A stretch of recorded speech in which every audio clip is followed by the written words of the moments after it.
Good. Yeah, hello from me, Ola. I'm very happy to give this presentation here. We have made the workshops not in Barcelona, so this is a kind of guest situation. The city hosts the project. I know some of you are very well acquainted with the project, but actually I have to explain it shortly for the others, so excuse me for the ones who are bored now.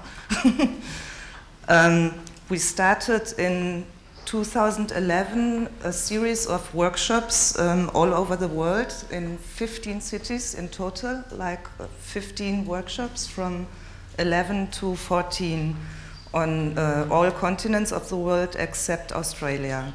We just didn't want to go so far. And it was a highly collaborative project, meaning we worked together with film schools, with art schools, with universities, with festivals, with museums. It was like a big collaborative thing. And what we did is, this also explains the title Labor in a Single Shot. We developed together with filmmakers and video artists films that were all about the notion of labor in relation to the city where the workshops took place. And there were 3 rules. It had to be about labor, it had to be in a single shot, meaning you were not allowed to cut. You have to observe the work situation you found very closely and had to find out a way to film it in one go. But I will show you some examples. Probably this sounds very easy. It's labor in a single shot and not longer than 2 minutes. But still, even if you have such a rigid formula, there are so many decisions left still to be made and experiments. And so it was a very intense way to work together, because also this was very collectively, like we always met together with everybody. We had no single audiences, so everybody saw everything, discussed everything, and then we tried to improve, and sometimes it was perfect, and we said perfect. So this was basically it. Why labor, why single shot, and 2 minutes we can talk about later. Maybe I show you now the first film, but before I wanted to point out these wonderful pictograms there, you see? It's now the other way around. These are all the cities who are represented in this exhibition. And after each workshop, let's say in Cairo, we came back and developed together with Alice Kreischer and Andreas Siegmann, 2 Berlin-based artists, these pictograms. They are, in a way, highly political. So we made research about the cities, about problems of the cities, and then they made this wonderful, what is this? Strange sound. Is this me?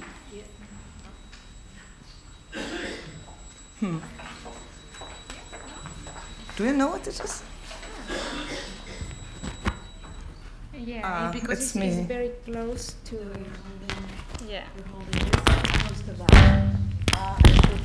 You have to hold it in the down. Okay. Thank you. Okay. So let's start with the first example.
So this tells us also something about the relativity of time, because you think 2 minutes are very short, but because this is not actually an action film, 2 minutes can be really long.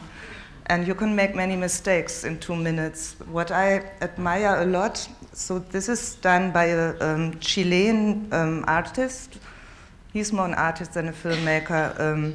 But in a workshop we did in Rio de Janeiro, he used to be in Rio, and Christian Silva Avaria is his name. And this was done just while walking around. He saw this amazing fisherman. He's clothed in garbage, actually. And this piece of water is a cloac. It's totally polluted. I don't know what he's fishing there. It's ridiculous.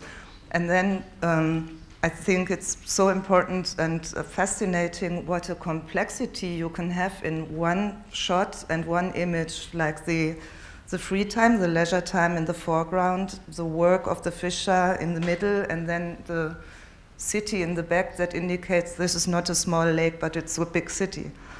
And the decision that he made not to follow the fisherman with the camera, but to stay put, it's a bit like a bet he makes, like, will he come back into the frame? Will he stay in the off? And in this case, he was happy because he came back and then off. And this is something, with regard to the dramaturgy of these little films, something interesting. We realized it is very satisfactory if there is something empty and then it fills up and then it's empty again, or the other way around. It's a little bit like the first film in film history, the Lumière film, which is exhibited here twice.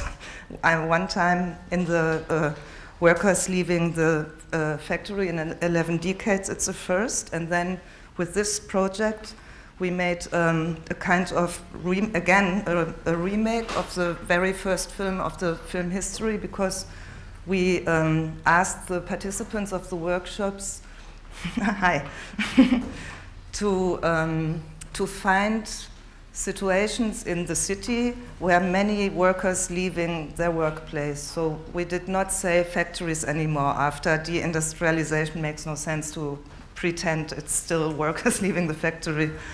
So you can see this project also downstairs. So we present here 9 from 15 workshop we did, cities, and so we have also 9 remakes of the Lumière workers situation. And yeah, what I wanted to say is that this is a strange satisfaction to see the door open, all the workers pouring out until everybody is gone and the door closes. This is something you will find in these little films a lot. Like, the problem is, how can you structure a film that short? It has to have a kind of beginning, a middle, and an end. Its work is very much repetitive. So this is good because as a filmmaker, you don't miss it because it will happen again and again. So this is good. But where do you start to film it? Where do you stop? And what is the story you tell? Because you always want, there must be some point, otherwise it's pointless. And I can show you, so here it was a dramaturgy of the off and on of the image. In Rio, now I show you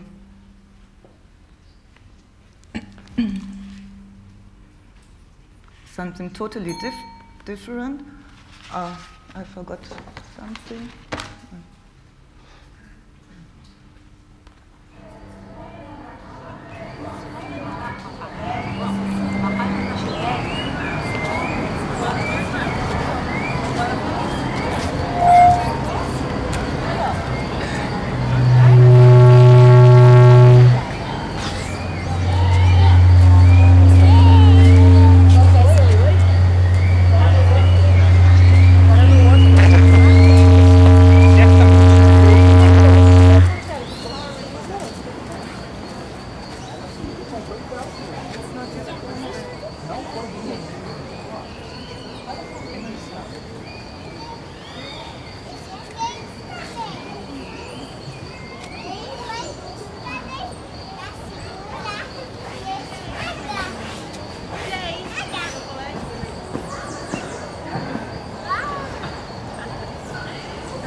this is also Rio de Janeiro, done by Paola Barreto, a filmmaker. And here we have, funnily enough, again, some relation to the early film, because it is completely, absolutely structured like the slapstick. You know, all the slapstick with when somebody steps on a, how do you say, Schlauch? Water. And then if you step back, well, the other guy will be... So this is something a little bit like this, right? It's again with the on and off, like the kid falls down, then we see she comes back and is hurt. And the aspect of labor is not so dramatic in this case, but in Rio, everybody knows, of course, she's not the mother, but the nanny, so this is work for her, and probably she will get really trouble because this happened now, and the girl in the white dress is now dirty. And so therefore we sometimes decided to present also this little film. It's not so dramatic, but it's a nice example of how to manage this task. And now the both examples I've shown you work with a static camera, you noticed, right? And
this was, as you can guess, in India, in Bangalore.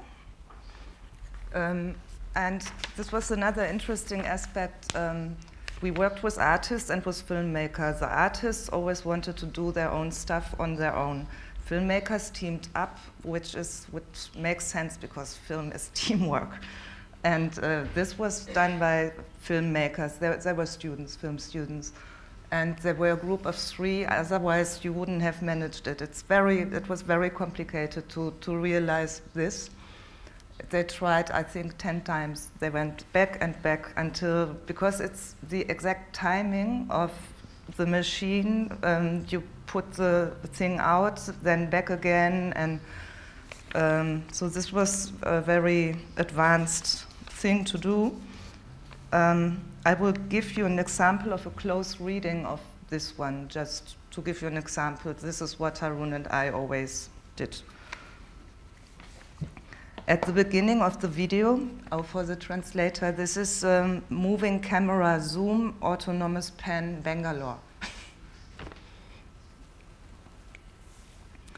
At the beginning of the video, we see something spinning, which causes a psychedelic effect. The spinning stops, and we see hands taking laundry out of the machine. The camera tilts up, zooming back slightly, and we see two men at work. One man leaves with the dried laundry to the left. The other bends over the machine to fill it again. With the tilt up and zoom back, our field of vision is now opened up.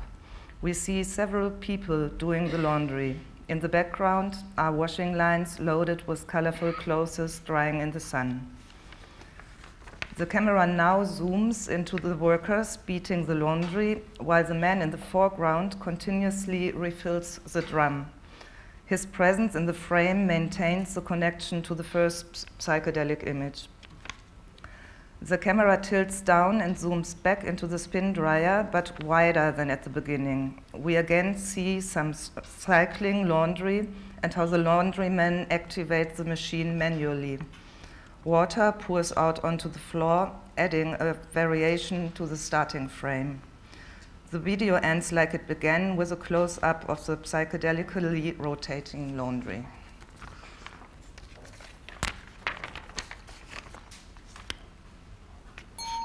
Oops, I'm getting emails or what?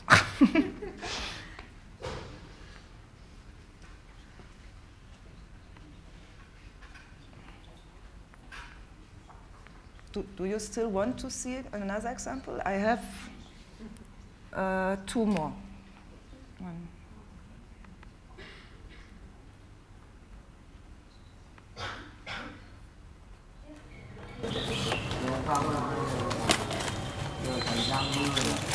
Chắc chỉ cắm cơm nữa thôi, canh cái thịt lá.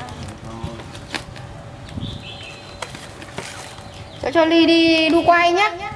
Ừ, đúng rồi. Yeah. Không cho anh đi lên đằng hòng cho mua anh đi đu quay đâu. Cứ bác cho ảnh, chắc bác cho rồi cái ảnh xem ly nước nổ đẹp cực nhé.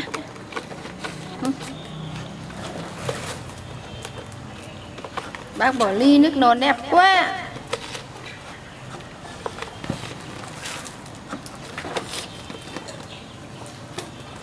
Lên rồi tớ lại không đi chơi. Đã là tớ đi chơi này. Không, mà tớ đi tớ chơi rồi tớ. Con lại nào. Ba ngồi chạy. Ba ngồi chạy. Mẹ ngồi ngồi phải cắm á. Dạ, rồi vẫn để quả trứng. Có chân đến bây giờ. Con nào. Út cái già nó rồi lại ở. Mấy con gái trẻ đấy.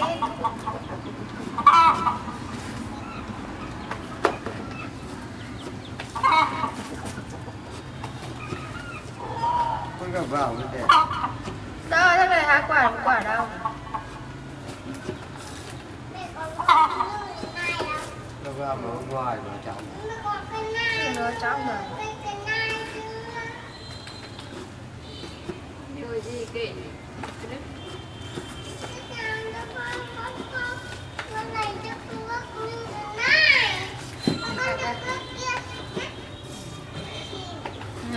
Làm gì?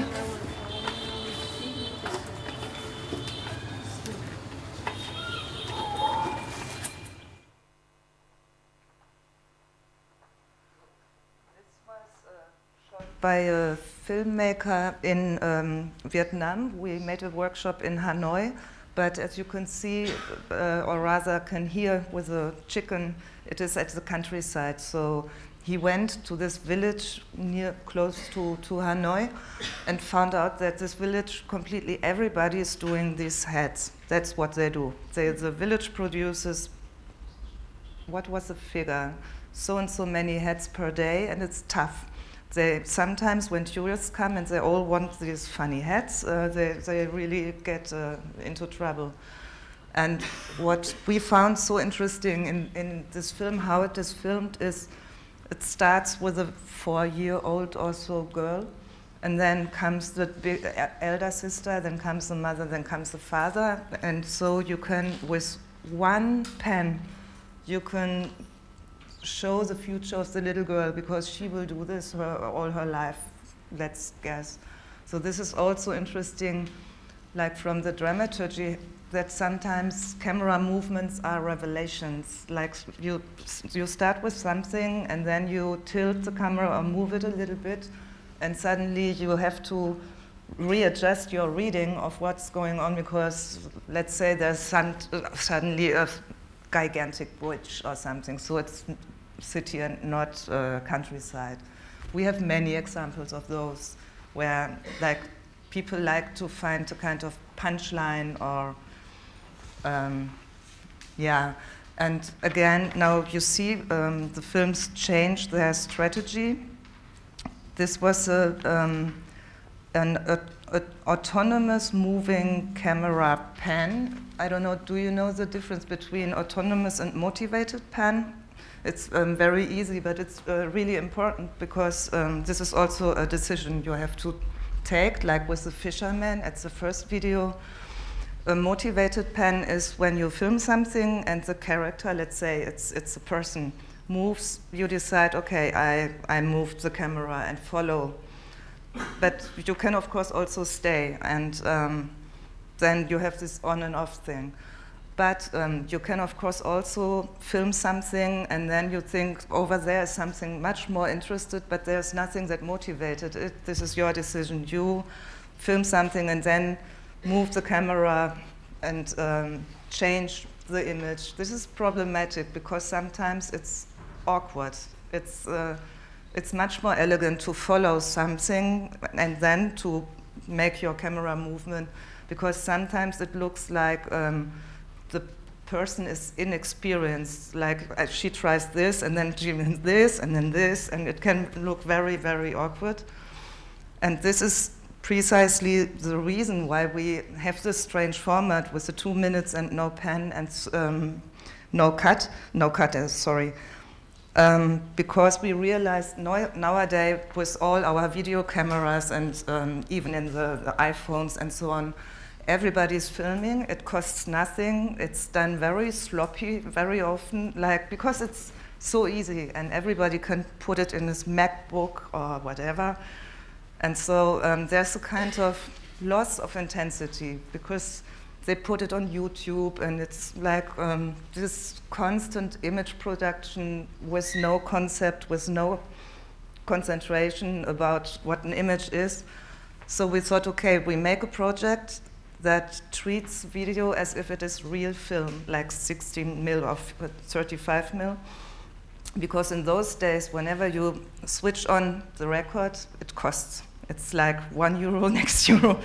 And so to pretend that everything you do is really precious forces you to really concentrate. And first of all, to watch, because usually with the video, you are tempted to immediately film. So there's something interesting, and then you haven't even watched what is it precisely. And so the funny thing is that people loved that.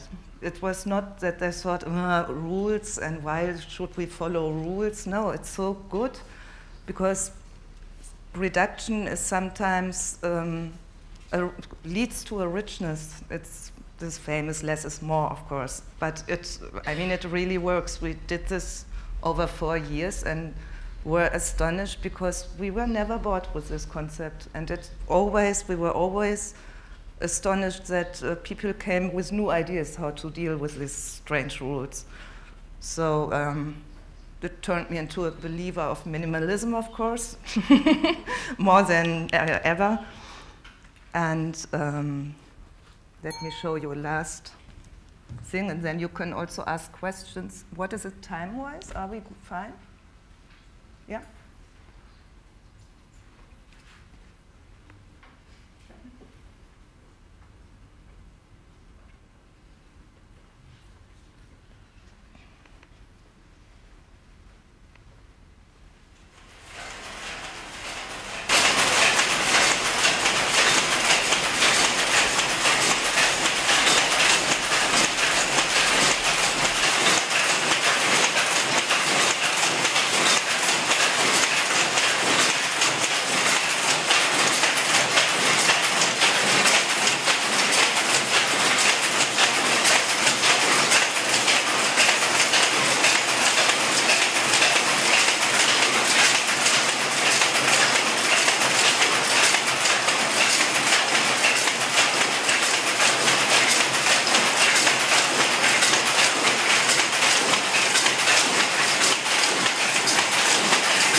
this was again Hanoi, Vietnam, and I think this piece is really a piece of video art.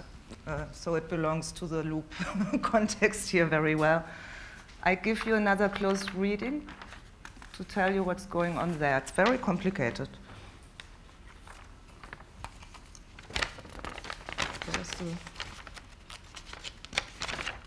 Oops. Yes.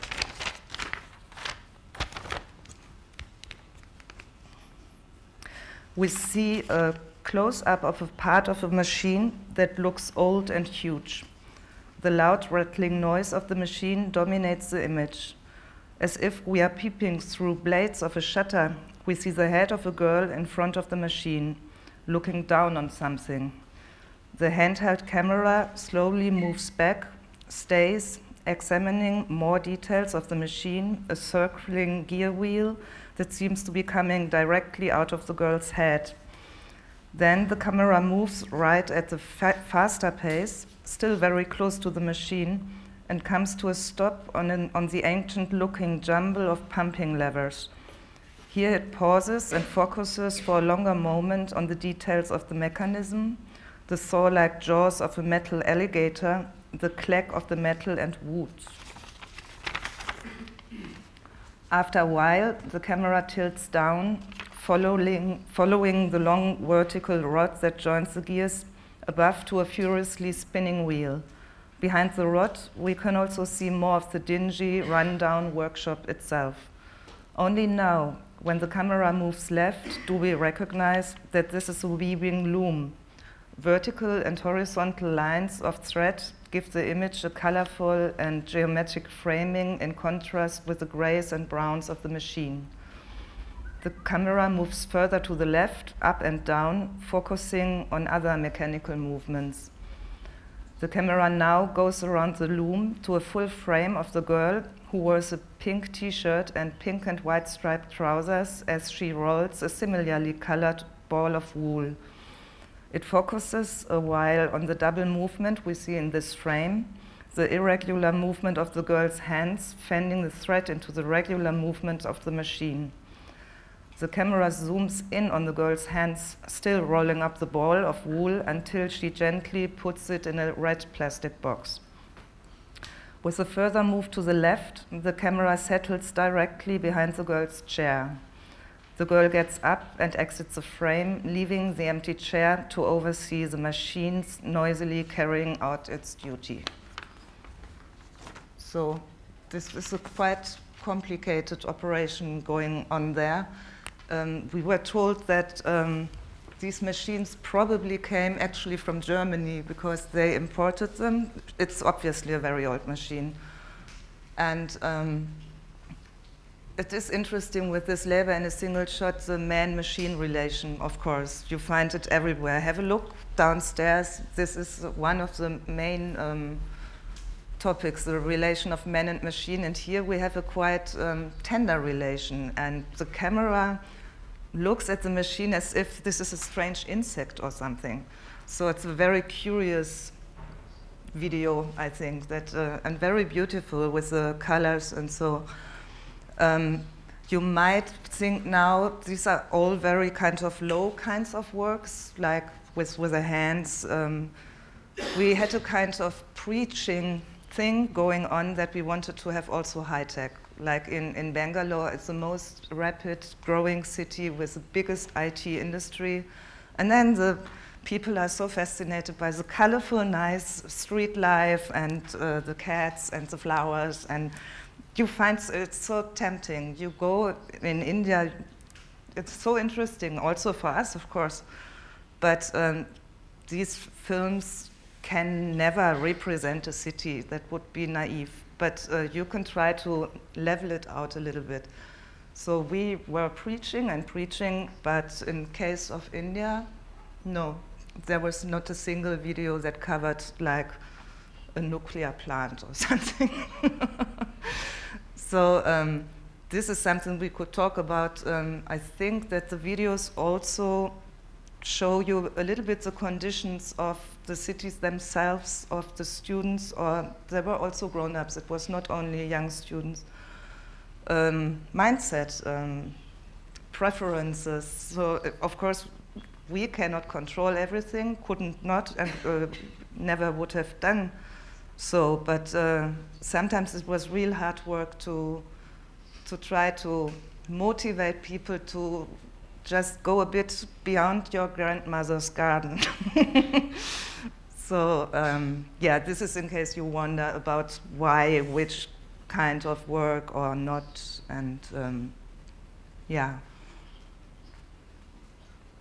Yeah, maybe you can ask me questions if you have, but you haven't seen it yet now, just these little examples, but maybe.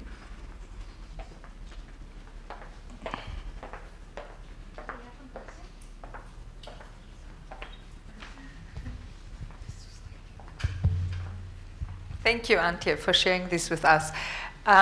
Maybe something which didn't come out so clear, how you both have assembled the group. Were there only students? You spoke about film students, art students. Maybe you go a little bit into that, because I think that's kind of the pretext of what comes out. And the other thing, what you already started, that's sort of a second question, this kind of what you could even call a little bit romanticism with sort of early industrial work or pre-high-tech work, how this relates to the geographical areas you were visiting through the Goethe Institute maybe, or how this was related to yours and Harun's interest, or the idea of film behind video. So maybe, so both questions I would be curious to hear more about you. Yeah, yeah. When you're interested in the process of how we found the participants, it was mostly, we had an ideal scenario.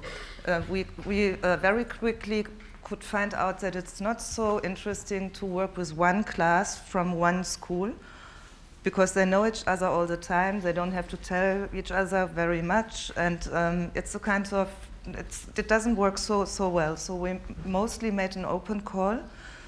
But we didn't want to make the selection. This is strange. You get like in universities, they apply, and how can you tell if the person is good or not? So sometimes they applied like crazy. We had to make a selection, and then we always asked the Goethe Institute. So every workshop was in cooperation with the Goethe. And the Goethe was very helpful because they know the city and they know also the people, so we completely trusted them. And they made a selection, and so the call was not just with one school, but we contacted different, and also film and video art and artists, because we thought it makes no sense to reduce it to, because it's such a rich project, and it should be also rich in this kind of invitation to people to participate. Therefore, also not only young. Why young? It's interesting to have experienced people, and they can communicate nicely. So this, yeah, this was this. And the other question, geographically, I don't know if that's correct, if I can say that, but I had the impression that this project, if you have a look, could also tell you something about globalization, of course. We made the same thing all over the world, and you find conditions nowadays in Europe you would expect to have in Africa, for example. So these categories of first, third, second world, we all know, doesn't work anymore, but on a very specific level. Like, for example, in Portugal, there was a strip of land where a black guy, colored guy, cultivated beans, I guess. And the video shows the guy cultivating beans, and then it tilts up, makes a pan, and you see it's in between highways. It's the last little green thing, and of course it's illegal, it's self-invented labor in this case, and these kinds of scenarios you would, before you would have expected them in the so-called third world. So it's all not true. We found everything everywhere in this or that direction. And we did not so much like ask for this, but this was something to find out together with the students, because you have to research. It's not possible just to walk around and look, there is somebody repairing the car, let's film. That's labor in a single shot. So these aspects we always triggered a bit, like make your research to what do we have here, what kind of industries, what kind of sectors, and yeah.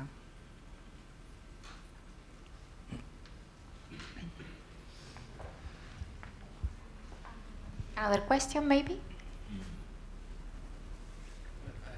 So the students, they tape it.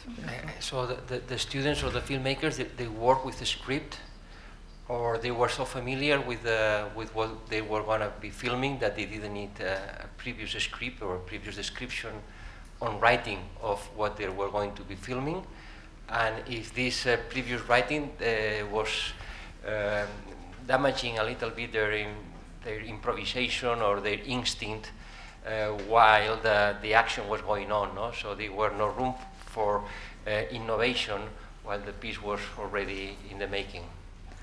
Yeah, this is a good question because was an interesting observation.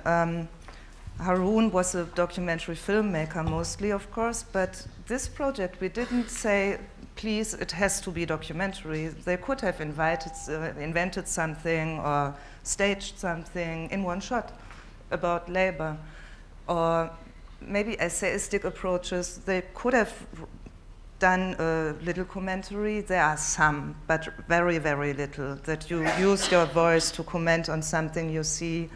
This would be almost scripted. But strangely enough, everybody saw the potential of this project as a documentary. So nobody sat down and scripted something, hardly. And if so, it didn't work out. I think it's not the spirit of this project, because the world is full of interesting details. Why should you now start to invent something with regard to in this context, in this frame? Another strange thing is also that scandalously sound was treated scandalously bad. Like these artists who don't want to team up, you need somebody to make the sound. You cannot do this all with your camera with this very trashy inbuilt mic. So, and this is so important in documentary film, the sound, and this was sometimes terrible. Just to the can't you, because we provided the technique for everything. So the question is interesting because something happened, something doesn't happen, and you have to find out what's going on, why, and yeah. By the way, you can all find more information about the project because we made a web catalog. So all the films are online. You can just browse through the different cities. It is like the title of the exhibition. If you type in labor in a single shot net, then you easily, quickly find the website, which was for us very important because we wanted to treat everything egalitary, like not one film is not more important than another one because this is a participatory project. So we thought, good, we will put everything online, then it is equal. Whenever somebody finished a film or wants to give us the film, we took it and published it. And now only the exception is now are the exhibitions. They are highly curated, and of course, we show the best. Bye communism. So what you see here are all films Harun and I. We made the selection together, this one. Therefore, I don't change it because, yeah. So these are all films Harun and I like a lot. So not for symptomatic reasons, but really every film is something in itself. Yeah. One more, maybe? Yes.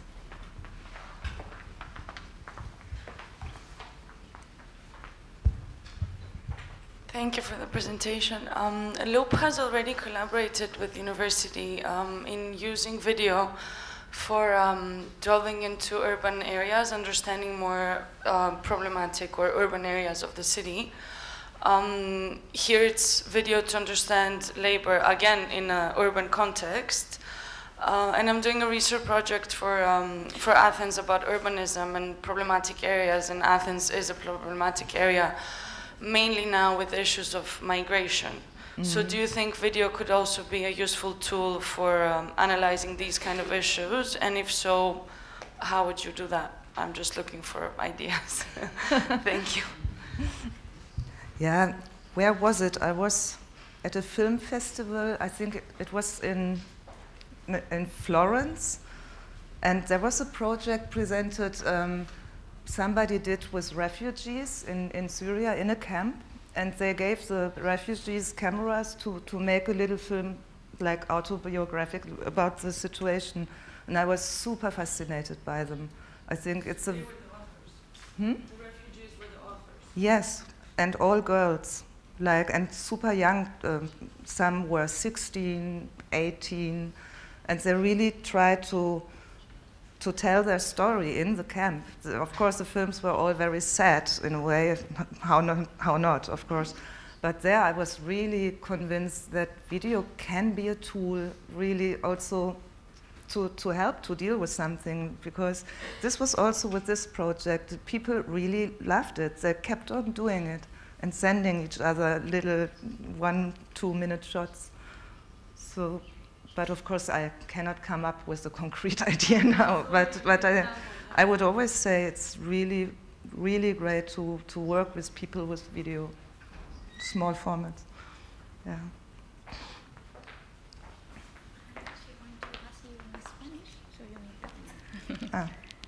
I understand Spanish quite well, but let's listen. Hola, muchas gracias. Quería preguntarte si los textos que acompañan los videos fueron hechos por los mismos creadores o quién creó los textos que has leído sobre los videos.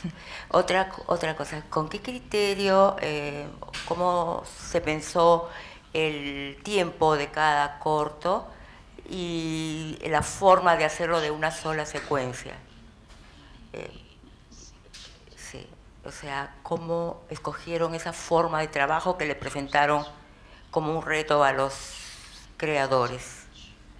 Y también me parece muy interesante rescatar el video que se ha convertido en algo tan común, tan cotidiano, rescatar los valores, ¿no?, de las imágenes. Eso me parece muy interesante. Muchas gracias. Thank you. Shall we now translate the... Oh no, you don't have headphones. So she was asking who wrote the texts I read along with the videos. That was me. So I wrote a close reading of everything, because it's a good test to get to know something, to try really meticulously to describe something.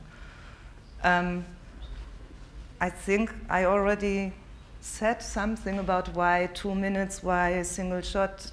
This has to do, you already said it, with to activate video in another kind of intensity, and this kind of rules help you to be less chaotic.